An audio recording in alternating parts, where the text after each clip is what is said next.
నూతనమైన కార్యాలు చేసేది నీవేగా నీవేగా.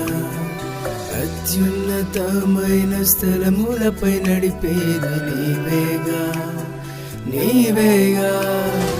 ఇది ఛేదించి నీవు భువినే వెలిగించగా, స్తుతినే నా నోట పలికించి బహుగా దీవించగా, గలమెత్తి కీర్తింతును హల్లెలూయా. ఎలోహిం నీవే, ఎల్ షద్దై దేవుడవు, ఎబినేజరువు నీవే.